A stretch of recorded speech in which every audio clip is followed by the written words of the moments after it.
Texas. It's just this side of the sun, I believe, right now. I think that's how it operates. Yes. Yeah. Yeah. I actually have a son who lived in Dallas for a long time, Hmm. and he moved like the end of June. He was getting his PhD at UT Southwestern and Hmm. moved and into third the third floor of a condo building with no elevators. And my 80 whatever year old dad helped him move. And it was 100 I, and I, whatever I, I degrees. think I would have. I think I would have helped by paying for movers, is what I would have Right, right. done. Yeah, no kidding, no kidding. All right, well, I think we're live. And so I think welcome so. whoever is out there. And so then we'll just get started, Scott. And Absolutely. Looking forward to it. okay, all right, good. Okay, so here we go. Because this will be made into an episode and will be aired again later. So you kind of get Sure. a double dose of it. So here we go. All right. Welcome to the show. I'm so happy you are here. You are going to be so happy you're here. I'm Kim Sorrelle. I write, I speak, I get to do a lot of fun things in life. But my favorite thing to do by far is to meet people. And I get to meet extraordinary human beings because aren't we all in our own special way? But I get to meet some really, really special ones. And today I have Scott with me, and he talks about inspired stewardship. Very interesting. And we're going to get into that because we're going to get into his history. You're going to get to know Scott, and then he's going to talk to us about all this cool stuff. So, Scott, welcome to the show.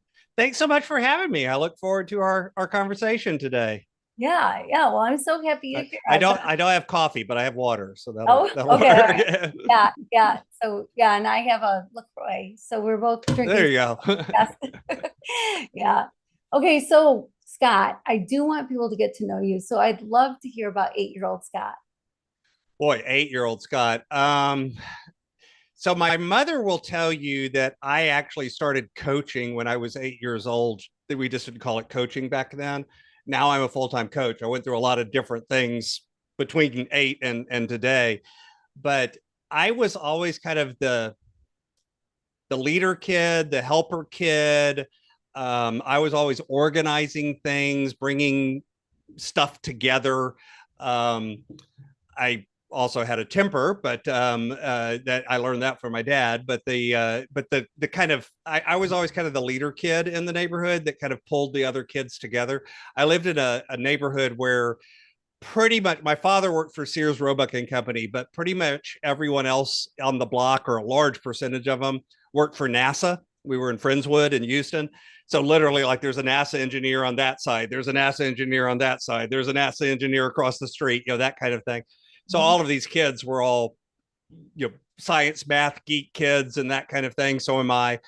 And we were kind of always the gang that kind of ran and pulled things together and did all the things that kids do, ride bikes and go to the creek and chase frogs and all of those sorts of things. But it was always interesting because at the same time, I can remember like sitting at the kitchen table and talking to the neighbor who has 4 PhDs and speaks 3 languages. And, so it's always, that was just kind of normal to be in this environment where we talked about things like the space shuttle. And I can remember going with them to visit their dad's work and hanging out and seeing behind the scenes of NASA, and then taking into my dad's work and seeing the first computer that Sears ever got, which filled an entire basement and that kind of thing. That was always the environment growing up. Yeah, yeah. That's a cool environment. I like that. So what did it inspire you to do? Like when you were a kid, did you know what you wanted to do? Oh, I'm sure I thought of all the things that kids do. Pretty early on, I started wanting to go into medicine. I thought I wanted to be a doctor and help people that way. I was always attracted to the idea of helping people. Later, I got very involved with church and was considering seminary and things. Had some experiences with that. Kind of drove me away from church for a long period of time, and then I've kind of returned to it as I've gotten older in life and learned some things. But those were both two things that I kind of wanted to do early on. I went to college actually to do medical research. That's not actually what I ended up doing, but that's kind of what I was intending to do when I started. Yeah, that's so well, you did it for Did you do it for a while, the medical Short research? time. Yeah, a Yeah. couple of years, just long enough to figure out that research work is really a lot of time chasing grant money Isn't and that very the little deal? time actually doing research. And I'm like, Yeah. I don't want to chase grant money the rest of my life. So I pivoted and became a school teacher. Yeah, it's so true. I was starting to, or I told you my son moved to Dallas. He moved there because he was going to get a PhD from UT Southwestern as a cancer researcher. And Yep. yes, the money isn't just there, and it costs money to run the labs. And so you have to write grants, which I always All the think is, time. yeah, which is so sad. So we've got these minds, these incredible brains that if they could do research full time, we'd be so much farther ahead. Yeah. But they People don't can't. realize most of the research is organized by the PhD, but it's performed by graduate students and undergraduate students and all of that, because again, they don't have the time to do the actual get in the lab and get their hands dirty all the time. I mean, sometimes they do, but a lot of times they don't, because they're teaching classes and they're writing grant reports and they're doing, they're supervising. They're really a supervisor more than they Yeah. are a researcher. And that's what I noticed and went, that's not the route I want to go. So yeah, I Yeah. changed. Well, even as while you're getting your PhD, you need to be raising money. Oh You need yeah, to get it funded. absolutely. Yeah. So from the get-go, you're writing grants and instead of just doing research, which Yeah. I don't know, there's got to be a better way to do it. I'm not sure if I'm not smart enough to come up with a better way, but it seems like there ought to be. Yeah, no kidding. Yeah, so you decided to become a school teacher. That's Mhm. way different. That's quite a shift. And so you taught, what did you teach? I taught science. So I've taught every science that they offer in the state of Texas from grade 6 through grade 12, except earth science. My joke is I don't do rocks. I can do everything else. So I've never taught eighth grade, but I've taught sixth, seventh, ninth, 10th, 11th, 12th, biology, physics, chemistry. I had a composite certificate. So usually what would end up happening is, the person with the chemistry certificate would get all of the chemistry classes, but they needed one more chemistry class. So I picked that up. Oh, they'd have the person doing all the biology class. Oh, but there's one biology class. So I picked that up. Oh, we only have 10 kids who need anatomy and physiology. Okay, Scott will take that one. So more often than not, I had 4 or 5 or 6 preps, because I was kind of the floater that, in theory, legally, I could teach any of the science classes. So that was my job, was kind of to fill in. I also got real involved while I was teaching in systemic science reform and working on increasing, because science education, when I was doing it back in the 90s, it wasn't one of the major focuses for most schools. It was the reading, writing, arithmetic, which all of which are very important. But that was what schools were tested on. So there were a lot of schools that had no science program, or they just did a book science program. They didn't actually do lab and work and get their hands dirty and do the stuff that I was like, that's science.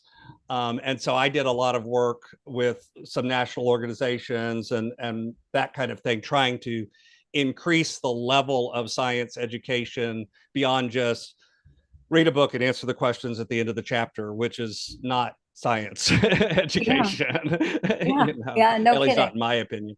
Yeah, well, I love it that you did that work and help bring that to light because it's so true. Because a lot of kids, I think they don't necessarily love science, but it's because they've not really learned science, Right. Right. right? And honestly, it's like everything else. The quality of the teacher affects it, the quality of the school affects it, the funding, we're back to money again. The funding of the school affects it, because depending on how school is funded, where you're at, and all over the nation, there's a million different ways it happens in all of these different places. They do one thing in Texas, they do something else in Oklahoma. And because of that, there's a lot of variation in just the quality of education that can be received. It's not as standardized as I think people think it is. It's gotten somewhat better, but it's still very disparate. And actually, it's kind of now reversing and getting more disparate as time goes on, just because of the nature of AI and everything else that's just entering is making it more and more challenging to to have it where everybody gets equal access. And it's not, that's by the way, not a political statement. That's not a any particular position. It's just, if you empirically look at it, it's complicated because it's complicated. Again, like we were talking about with the PhD and research, I can't fix it. It's like, because it's complicated. It's not a simple system. There's no simple band-aids to fix it. Yeah, so interesting. Well, I'll get on your school bandwagon for a minute though, because I feel horrible that in our country, your geography determines your education. A lot of times, yeah. Yeah, and that shouldn't happen. Like all kids should get a great education. Yeah. Like it should just be awarded to all kids. We certainly have the ability in the United States to increase the quality of education across the board. And again, that's not a political statement, it's just an observation. And I just look at it and go, how well would that help everybody? Because again, education has a degree to which it affects everything. They do studies where they show, if you have a high school diploma, if you have a college diploma, if you have an advanced degree and so on, it affects your lifespan. It affects, the income you make. It affects the number of cases of criminal kinds of behavior. All these other factors that we don't think of are all correlated to education, because it just affects every component of our life. And it has to. It's just, and this isn't a you're smart or you're stupid thing. It's literally just the degree and quality of education that you have. Right. Whether or not there's books in your household when you grow up, affects how long you live. Like there's literally like the number of books in your household correlates to your lifespan. Oh, wow. When you're a child. I've never heard that before. That is so interesting. Yeah. Which is weird, but it's like, it makes sense when you think about it, because obviously having books, it's not the books, it's what are books a sign of? Books are a sign of something. And it's that's actually affecting you, but it's correlated. It's not causative, but it's correlated. That's so interesting. Well, and statistically, you educate one generation and you pull people out of poverty. Everybody. Yep. Yeah, everybody. So, well, and even if you educate one person, that affects multiple people. It's not like that person's life got better and it didn't touch anyone else. You go back to the cancer research, and like some of my school kids that I taught that I now know are doctors or lawyers or researchers, and thinking, oh, wow, in a way, even though I only touched that one student, if I help direct them, that now is touching literally hundreds and hundreds and hundreds of people. And again, that's not special to school teachers, and it's not special to me. I think all of us have that kind of ripple impact. You don't know the impact that day that you held open the door an extra couple of seconds so somebody could walk through it, and you smiled and said good morning. You have no idea of the ripple effect that may have had on that person and other people throughout the day. It's just, it always fascinates me to think about that, because I think so often we get so focused on ourselves. And again, me too. This is not a waving my finger thing. It's so easy to get into the nitty gritty of I've got to eat and I've got to do the laundry and I've got to eat all of those things, and stop reflecting on the fact that literally that I went for a walk this morning and I waved at some small children getting in their car. Did I make their day just a little bit better? Yes. And how did that then affect them and affect the other people they saw and whatever else? It always has a ripple effect, positive or negative. There's always a ripple effect to the way we live our life. Yeah, I love that. So we all need to keep that in mind. Yeah. Make people's days better. I love that. Well, and it's not hard. That's the other thing, is literally, again, wave at somebody, smile. Smiling's hard for me. I'm not a natural smiler, but smile. Open the door for people. This isn't stuff that requires a lot of time and money and effort, and yet it's so easy to forget to do it because we all just kind of get wrapped up in our own little thing. Yeah. awareness probably is part of it, right? Mhm. Just Yeah, being aware of the people around intentionality. you. Yeah. Yeah. A lot of what I talk about in Inspired Stewardship and Inspired Living, which is my book, is the idea of being intentional. Sit down, become aware, right? Then become intentional, and those two things. Because here's the thing: think about like habits. Let me use habits as an example. We always talk about habits, and we almost always talk about them as a negative thing, right? Bad habits. The truth is, you have good habits and you have bad habits. But until you examine the habit and the results that it's giving you, you don't know what it is. It's just a habit. And then once you examine it and become aware, you can go, this habit's serving me and it's helping me. So what can I do to reinforce that habit and make it stronger? This habit over here, yeah, it's not serving me so well. So what can I do to replace it or break it or reform it? But the problem is, for most of us, we just kind of form habits by default, and then we don't examine them and become aware of their impact. And so now, it's just happening. It's not that there's no intentionality behind it. There's no purpose behind it. And therefore it just kind of happens. And, that can be as simple as, how do you drive to work in the morning? Everyone out there that drives to work probably has a set route. Mm-hmm. And I guarantee you, if I could interview them all right now and say, have you ever arrived at work and looked up and gone, I don't remember driving here. We've all done it, right? Because you just go into autopilot and I'm there, and that's a habit. That's because you formed a habit. And again, I'm not saying that's a good habit or a bad habit. I'm just saying it's a habit, and you've got to think about, is this serving me well or is this not? Yeah. Yeah. That's so interesting. What a great thing to examine in your life and figure out what is or what isn't. Yeah. Yeah. Because it's easy to fall into habits too, right? Oh, we all do. I mean, it's just how our brain works. See, our brain, there's neurochemistry behind this. Our brains are actually relatively lazy, and our brains want to make as little energy expenditure as possible. And so we learn routines and habits and heuristics, which is ways of making decisions without really thinking about them. The stereotypes and bias is a negative example of that, but we also have positive examples of that, where we're able to make split-second decisions that can even save your life. This is the people that will, that they walk into an environment, they're just like, something's not right, and they leave, and it turns out that something wasn't right. There was an accident or something waiting to happen.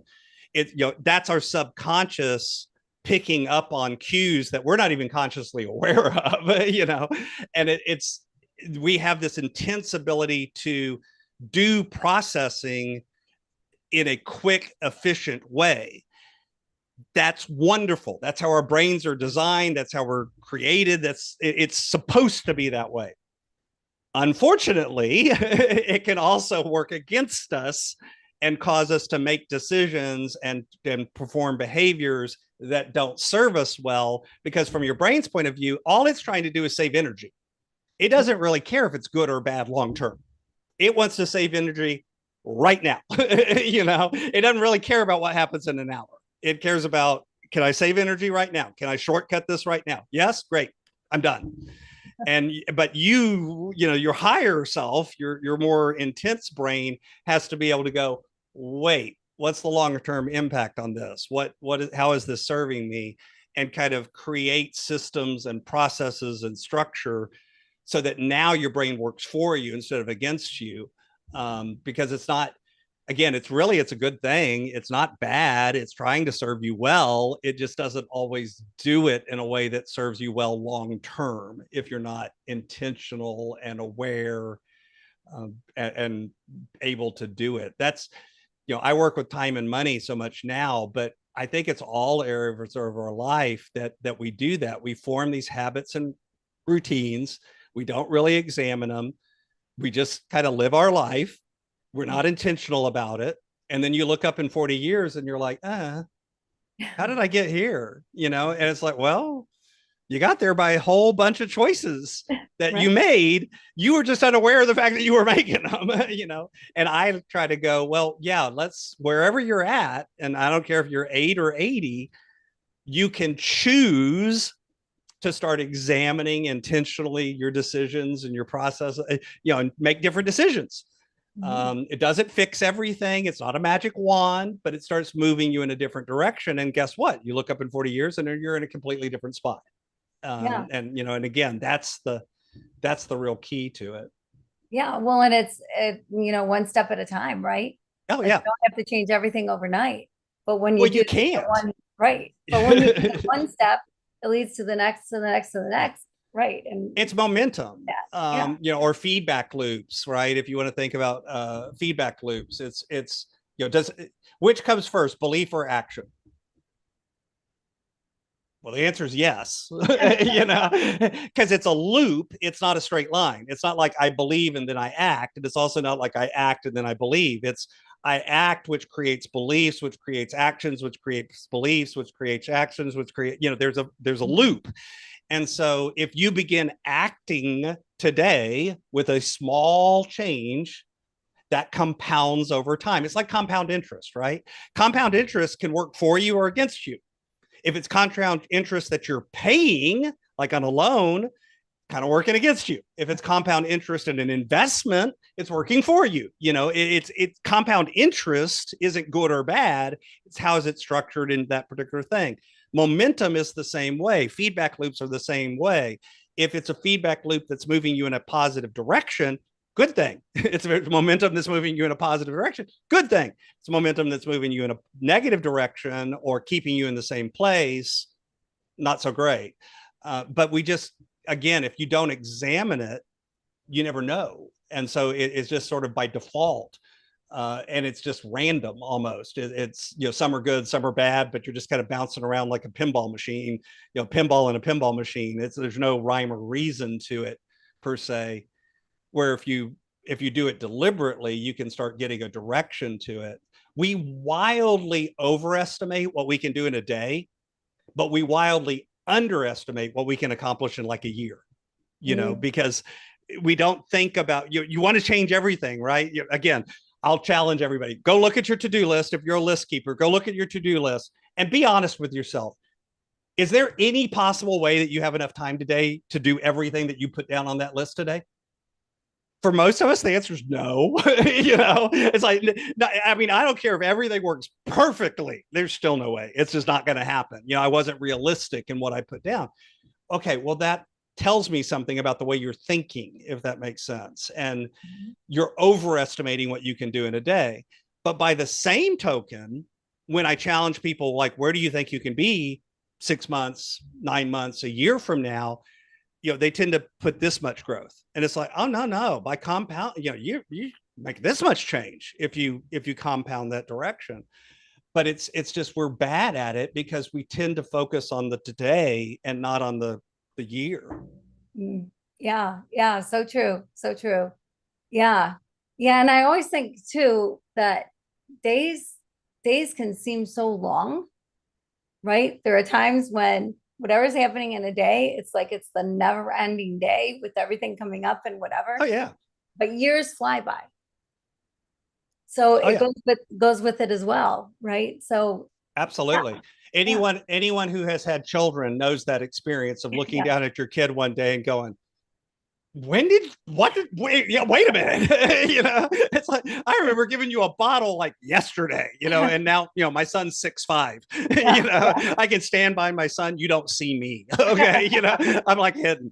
And it's like, and but guess what? I look at him because I'm his dad. I look at him, I still see 6-year-old him, and I Mhm. still see infant him, and I still see 12-year-old him, because I'm his dad. That's what we do. Just mom's the same way. But the truth is, it was only yesterday in my head, that he was a baby. No, it wasn't. He's 23. It's a long time ago. But Yeah. we don't really see it that way because and that is an example, by the way, of gradual change. Part of the reason you don't notice it is because it does happen slowly over time.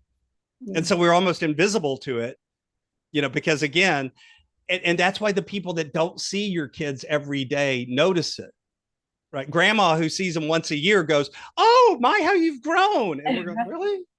It's like, yeah, they did. Yeah, so true. So true. Yeah. Well, I love it. It's interesting to me, a couple of things about you. I mean, you're a very interesting guy. But a couple of things. you went to seminary, and I didn't actually go to seminary, but I applied to oh, seminary. Yeah. you applied to seminary, but through that experience, you said, forget it. Well, yeah, through my church experience at the time. So it really wasn't the seminary per se that caused me to quit it. So what happened is, so I grew up in the home of an alcoholic. My father was an alcoholic and prescription drug abuser. Um, he was also a pillar of the community, and very active in the local church, and all of these. He was constantly winning awards, and everyone admired him, and all of that. And in part, it was that hypocrisy of the experience I had with him at home was Mhm. very different than the public experience and the church experience, and that. It was also, I was always a seeker who was very curious about uh, other religions and other experiences. I'm one of those people that I want to know people, not judge people. Not that I'm perfect at that by any stretch of the imagination, but I try to. I was curious. Again, go back to 8-year-old me was a coach, right? I was curious. I'm always curious, and so I would go talk to somebody who was very different than me and just be like, I'm just curious. Tell me about your experience. Tell me how you grew up. What was things like for you? And as I did that, it kind of made me feel that a lot of my church experience was very hypocritical. Mhm. And because of that, I wanted to distance myself from that because I did to be hypocritical, if that makes sense. And so I stepped away from it for about 25 to 28 years, somewhere in there, where I still was very spiritual. I still read a lot and went to different churches and visited with people and was very curious. But I also was like, but I just don't want to play anymore in organized religion. As I got older, I realized that if there was a perfect church out there, they wouldn't let me in. It turns out that all people are imperfect.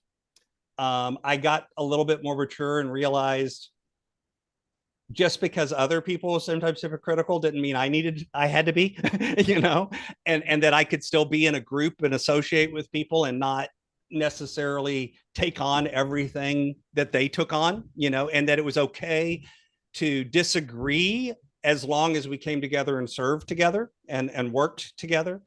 And I got better at not being angry and not being judgmental and not being all of those things that I think as a younger me I was. And that eventually caused me to kind of turn back. And now I'm really involved in the church. I'm a what they call a lay speaker in the Methodist church. And so like literally a couple of Sundays ago, I was preaching.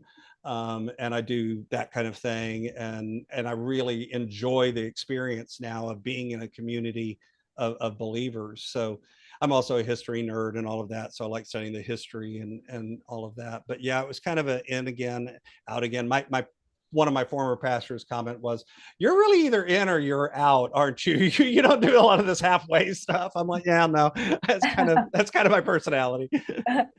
Yeah, well, it's so interesting because I think a lot of people have had that same Oh experience. yeah, yeah. And I pray the prayer, Lord, please save me from your people. right, yeah, yeah, yeah, which is so sad. It's so sad. But I think, if you find a place that you love to go Yeah, and you feel welcome and it's your people, your community, that's awesome. If you don't ever find that place, you it doesn't mean that no, anything bad it about doesn't you. Like, invalidate your walk at no, all. No. exactly, exactly. And I love the questioning. I love that because how do you know until you know? And it's when you meet people that everything changes. I think about that World War I Christmas Day, Mm, where the British were fighting against the Germans and they laid down their weapons and played soccer and hung yep, out for the day. And man, the powers that be were mad because now they weren't the enemy. Now they were actually people. they were people. And Yeah. yeah, when you get to know a person, it's way different than throwing people into a group or making assumptions about somebody because of a club they belong to, or right. Right. Which is back to that heuristics of that shorthand. Nowadays, it's so easy to hear one thing get one data point about Kim, and I'm going to assume about 400 data points. Right. It's like, oh, she's this, therefore she's also XYZW, blah, blah, blah, blah, blah. Right. Mhm. And yet, odds are good, not all of those things, maybe none of those things are true about this individual that's in front of you. Even if it's statistically it's true about a group, that doesn't mean it's individually true about each individual that makes up that group. Mhm. And so it's this weird thing that, again, our brains want to do it. We want to stereotype in shorthand. And like you said, my comment is, I love people. I don't like people. It's like, when there's 50 people together, I see it's like, oh, we're no longer thinking. What's happening? It's like kind of the mob mentality, right? It's almost like in large groups, it's harder for us to communicate and collaborate and come together. Now we can do it. It's a lot of work. It really takes deliberate action and good leadership. And think about a company, the leader in the company, a church, a nonprofit, a school, whatever. If you don't have the right person facilitating it and bringing it together, the minute you get to 14, 15, 20 people, it's bizarre how weird every single one of those people I may love one-on-one, Mhm. but you put 20 of them together and it's like, what are y'all doing? What happened? Yeah. And again, I'm guilty of it too. The same thing happens to me when I get around a group of people that think like me. We have a tendency to kind of, okay, now we can just shorthand everything and reinforce this. And it's like, no, you really can't. You actually got to work harder than that. Yeah. Yeah. Absolutely true. Well, and we're all individuals. Like we're Right. all, nobody ever like us. Nobody will ever be like us. There's never been anybody exactly like you. Like we're all masterpieces created by the master. And so to get to know people one on one is so different Yeah. than being a part of a group or being a part of a political party or whatever. Right. And like you said, then assumptions are made about people because of where they are that might not have anything to do with them. Right. So it's yeah. We So we expectations we are connect the dots because it's easy. mhm. What I'm saying and what you're saying is we need to do the hard thing. And I would say because it's hard, which is actually spend the time to sincerely get to know that person and ask questions and not just make assumptions. I call it putting your curiosity hat on. You put on your curiosity hat, and you almost become like that toddler. Why? Tell me more. Why? It's like, because it's like, oh, that's interesting. Tell me more about that. Mhm. And that doesn't, by the way, tell me more does not mean I agree with you.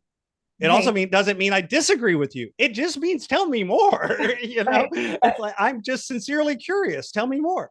How did you arrive at that? Where did that belief come from? What was your experiences? And when you have that sincere curiosity, it's disarming to people, Mhm. because it's like, oh, wait, you actually want an answer to that? It's almost because we just don't do that anymore. Instead, it's almost like we stand on the street corner and yell at each other as loud as we can. I'm right. I'm right. I'm right. And that doesn't ever work. No, it doesn't. Yeah. Well, and you think about what's happened lately. I don't know if it's just lately or it's more visible lately, but families that break up over who they voted for, Mhm. or Thanksgiving dinners that the mashed potatoes end up on the walls because there's a fight that breaks out because of disagreements. And it's like, whatever happened to it, it's okay to have different opinions. Mhm. It's okay to have different beliefs, but we can all learn from each other. Like it doesn't, I just think labels in general are dangerous. Mhm. Like we don't need them. You don't need them. The only label you need to have really is your first name. You're Scott, I'm Kim. And if you can start there, that's the place to start. Because Well, and yeah, and again, to be clear, there is still a place, and I want to be um, correct with this. if you are in a place where it is not safe for you, or you are um, being mistreated or demeaned or anything like that, it is appropriate to remove yourself from that situation. So this is not you have to always go seek out, I'm thinking like abuser, right? If you're being abused by someone, you do not have to seek to understand your abuser. That is different.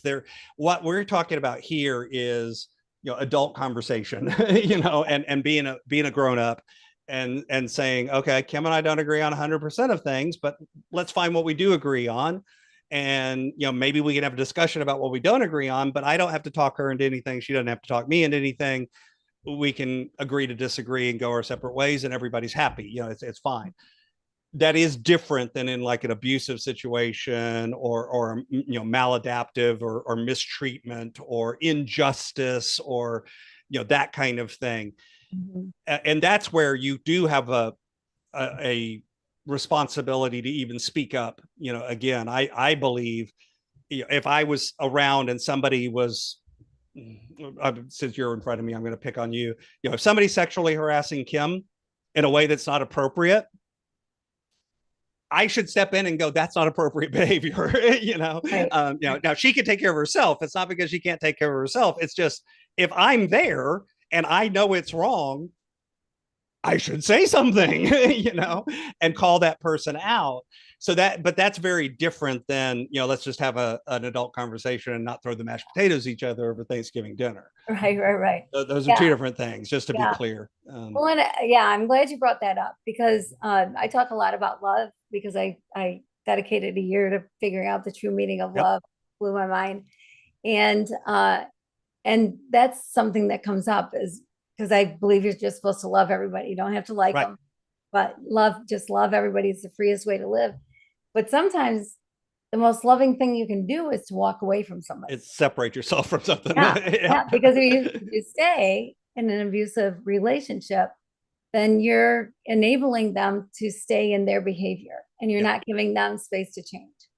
So in It's not loving loving them, for you walk you, and away. it's not loving for them. We're back to those ripples. If Right. you're reinforcing negative behavior intentionally or unintentionally, it's going to ripple out and affect everyone. So the most loving and help, it's, again, go back to helping your kids.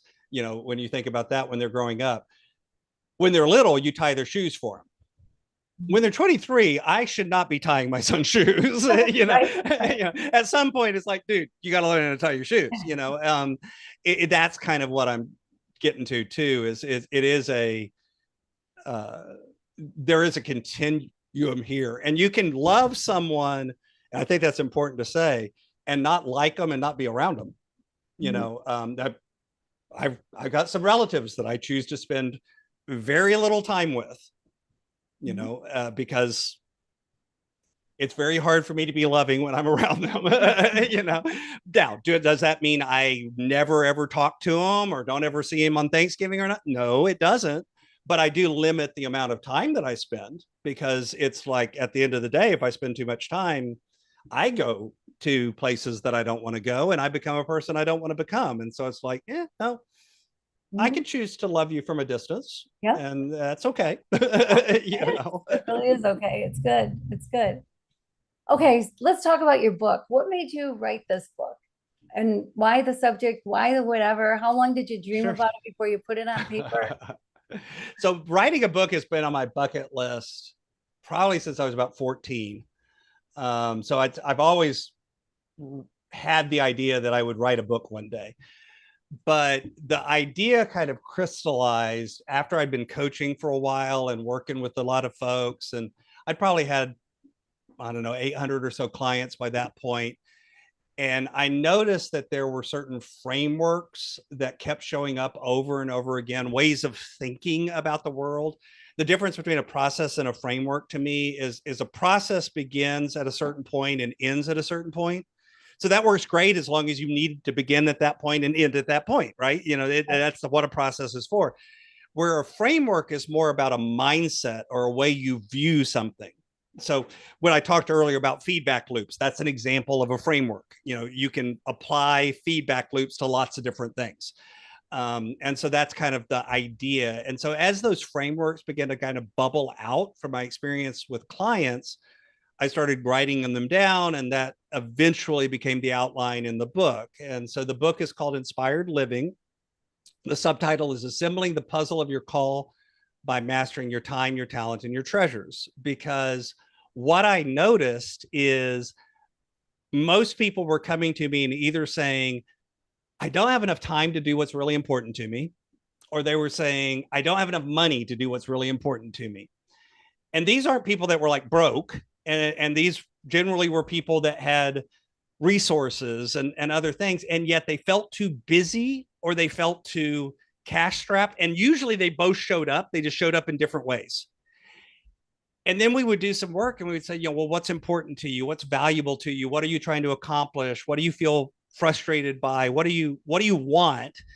And they'd get that out there. And then we'd actually look at their bank account and their calendar, and none of that stuff that they said was important was anywhere in any of those things, and that's what they were feeling. What they were really feeling is it's out of alignment. I say my family's important, but I've missed my daughter's soccer game 6 times in a row. I say my family's important, but I'm working all the time to be a good provider. And, my kid told me the other day, hey, Daddy, I haven't seen you, for 3 weeks. How crushing, that kind of thing. Or Mom, I really wish I could spend more time with you. And, those things so time and money kept showing up together. And so what I did is laid out the frameworks that I'd kind of been using with clients and articulated it and found it and kind of put them into a structure. And we use that analogy of a puzzle, because I think a lot of times we think of our calling as this big thing that we arrive at, when I look at it as the journey of discovery. It's kind of like putting a puzzle together. Mm-hmm. And the truth is, when you start putting the puzzle together, the thing about your calling as a puzzle, first off, you don't have all the pieces, so you're looking in the box and there's some puzzle pieces missing. Secondly, a lot of times there's some puzzle pieces in there that other people have thrown in your box. They don't even belong to your puzzle. But your mom, your dad, your first wife, your second cousin once removed, whatever, somebody else has spoken into your life and thrown some puzzle pieces in there that you think should fit. They're not even the right puzzle. And what's more, the picture on the box lid keeps changing and is never really completely clear. Parts of it are clouded. And that's kind of the puzzle we're trying to put together. And so this was this framework approach of how to look at your time and be intentional with it, how to look at your money and be intentional with it, your treasures. And then the talent component comes about because at the end of the day, we really don't manage time and money. What we manage is ourselves, and it shows up in our time and money. So how we understand ourselves, how we communicate, how we lead, how we do that intentional examination of habits, all of that stuff is what I call the talent bucket. And they're kind of all three together. So the book took about 2 years to write and came out in 2024. And I actually kind of didn't write a book. I talked a book, because pretty much everything that's in there was stuff that I put together out of my podcast that I'd been doing since 2018. And I kind of would talk through the content and then eventually turned that into the outline for the book and kind of expanded it and made it more coherent, because written form and spoken form are different. But it really and truly, I kind of talked the book into existence. I hate writing. So I'm like, I want to write a book, but I hate writing. How could I do this? Well, I like talking, so I figured out a way. Yeah. Oh, I love it. I love it. I love what you're talking about, because it does make so much sense that I used to think that you had a purpose, and how do you figure out your purpose? How do you figure it out? And then one day I realized, I believe that your purpose is to be you, 100% you. And that's really your purpose. And then what happens because you're you is the result of your purpose, right? Your purpose in action. But rather than it being, this is it, this this cloud right here, this is, in the sky, this is my purpose. How do I get there? It's you're getting there all the time. Be you, and that's where you'll go. That's where Right. you'll naturally head. Yeah, it's the journey, not the destination, that's really important. And so this is my definition of purpose. And again, I don't think there's a right definition for any of this. But to back up before I go there, there's two words that we use in English interchangeably. One is career and the other is vocation. Somebody will say your vocation and your career, and they talk about what you do that you get paid for, and those mean the same thing. But if you actually look at the words and where they came from, they mean completely different things. Because career, the root word for career is a cart. It's literally the same word for cart. It's a method of transportation, something that gets you from point A to point B. That's the thing you get paid to do. But vocation, the root word for that is vocalis, which is the same root word that we get vocalization or vocal from. It means to be called. So I'm a person of faith. I believe that by definition, if you're called, there's a caller. I would call that God. Well, I don't care what name you want to give it. The point is there's something bigger than us that is a direction that we're called to. And so for me, purpose is our inward sense of that outward call. Mm. It's our body and brain and soul and spirit going, when I do this, it clicks. It gives me energy. It feels right. Not just good. It feels right. There's a difference. It just is. And when I do that, it doesn't click. It drains my energy. It doesn't fit. Okay. And this isn't about doing the laundry. I mean, there's work that needs to be done because you're a human being and you're functioning on the earth and you got to stay alive. I cooked lunch earlier today. Yeah. Not the most exciting thing to do, but I needed to eat, so I cooked lunch. So that's not what I mean, but I mean that when you do these things, because even like in cooking lunch, guess what? My wife and I did it together. We talked about it. We're now trying to eat a lot healthier. And so we're experimenting with different things. And so we experimented with a new dish today. So even there, I found a way to bring in my connection and my curiosity and these things that I say are my purpose into that experience, even though it was a functional experience. Yeah. So that's kind of where I say your calling and your purpose shows up. And should that show up in your career? Well, hopefully. But quite frankly, it should also show up in how you got out of bed this morning, right. And, what the conversation we're having right now. And, back to that's why I hold open doors for people, because it's kind, and I want to be a kind person. So I try to practice kindness, because that's how you be a kind person, Right. And so it's those things of that intentionality that we get out of because we just aren't paying attention. I hate the word busy. Everyone today, it's like, how you doing? I'm busy. Yeah. What does that mean? Busy just means doing a bunch of stuff. Right. So I could hire you, Kim. I use this example a lot with my clients. Imagine for a minute that I had a pile of rocks in my backyard. Gravel, not big rocks, just little rocks. There's a big pile of gravel over on that side of the yard. And what I want to hire you to do is I want you to pick up one pebble and carry it to the other side of the yard, put it in a new pile, then go back and, just keep doing that. Move one pebble at a time. And by the way, if you run out of pebbles, I just want you to pick them up from the new pile and carry them back to where the old pile was. Okay. I'm going to hire you to do that all day long. Remember, it's Texas in the summer, so it's hot here. And I want to pay you $10 a day. Would you do it? I wouldn't be real interested in that. How about $100 a day? Yeah, no. 1,000? No. 10,000? Maybe. 100,000? Sure. Okay. Notice what's happening.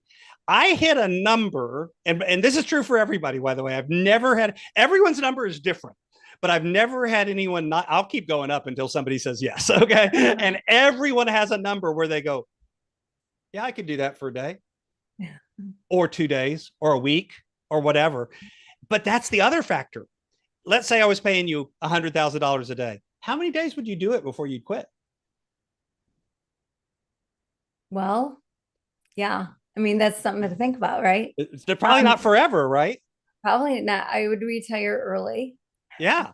But there's a point at which you'd look down and you'd go, I have enough money that I can quit doing this now, and I can do what I mean to do or want to do or whatever, and have so the money part of it is not that money's not important, but notice that the money doesn't make that not busy work. You know what I mean? Right. That is busy. That is the very definition of being busy. You Mhm. would be busy all day long carrying stupid pebbles from one side to the other, but there's no purpose behind it. There's no passion behind it. You're not building a wall. You're not building a cathedral. You're not making a beautiful fresco out of these rocks. You're moving a pile of gravel from one side of the yard to the other. At some point you would have enough money that you would go, I ain't doing this no more. I'm done. Okay. I'm going to go retire. I'm going to go take care of my family. I'm going to do whatever. Right. And again, different numbers for different people. This isn't, no two people have exactly the same thresholds here. But I use that as an example of, even with a career that you don't love, you may do it for a while for the money, but what you're still trying to do is get to that ultimate purpose part. Mm-hmm. Now, the more beautiful part is when you can start to inject your purpose. So again, let's go back to those rocks. If instead of moving rocks from one side or the other, I found something that was attached to Kim's purpose, maybe she's making a beautiful public sculpture about love out of these rocks.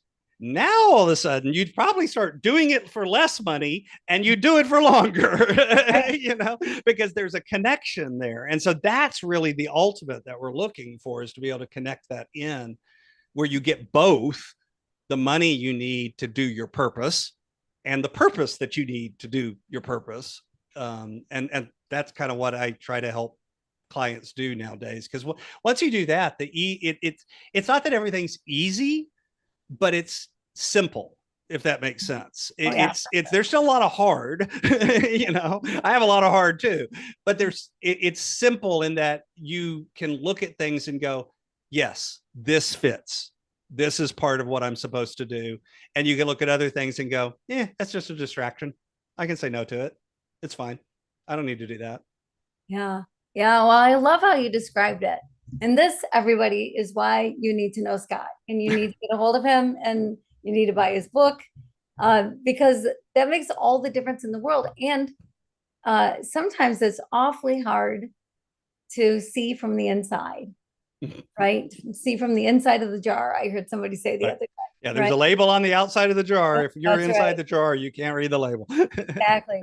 So having somebody be able to draw things out of you and say, hey, well, have you thought of this, or what are your priorities here, and whatever the questions are, that can change your whole life. It can just make so much difference. So yes, buy the book, call Scott, get a hold of Scott. Because holy cow, I love everything he had to say today, and it's practical and realistic and so wise. There's just a lot of wisdom shared. So thank you for that. Thank you for all of that. Thank you.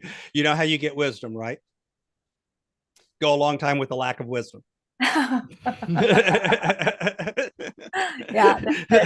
that's how most of us get wisdom. It's like, screw it up enough, you'll figure it out. Yeah, so true. Yeah, well, so good. Thank you. Where can people find you? Where can they buy your book? Absolutely. So I put together a page just for your listeners to kind of make it easy and put everything in one place. So if you go to my website that says inspiredstewardship.com, and then just put in /love is, all one word, no space between it. What you'll find there is there's some free resources, some of the activities and things I do. If you've got that struggle around time and money and you're not sure yet what to do, I've got a series of resources you can download for free and kind of do a little bit of triage. The information about my book is on there, as well as my podcast, and Kim's been on my show as well, so you can check that out. Is all found there, and how to set up a quick call if you're interested in chatting with me about coaching or learn more about what I do. You can find all of that again over at inspiredstewardship.com/love is. I love it. Thank you. That's so great. Thanks for offering that to my listeners. I really appreciate it. And everybody, I'm telling you, Scott is the real deal. I meet a whole lot of people in the world, and Scott is one of those guys that is what you see is what you get every minute of every day. Oh, It's the kind of person that you want to be around, that you want to know, that you want to learn from. The book is fantastic. Don't just buy yourself a copy, buy one for other people, send it. It's so easy. All you have to do is enter an address. You don't have to go to the post office. You don't have to do anything. You can just hop on Amazon and send a book. It's nice. And what a wonderful, kind thing. What a wonderful thing to get in the mail. So send it, use it, go on the website, do everything Scott tells you to do, because I'm telling you, he's somebody you want to listen to and someone you want to follow. His show is fantastic. So Scott, thank you so much for all that you do for everybody and for being here today. Thanks so much. Thank you for having me. Yeah, well, my pleasure for sure. And thank you everybody for being with us today. And I just want to say that I pray that until we see each other again, that you keep your heart open and you live your life loud. There we go. There's the episode. Hey. Hey, so I'm going to stop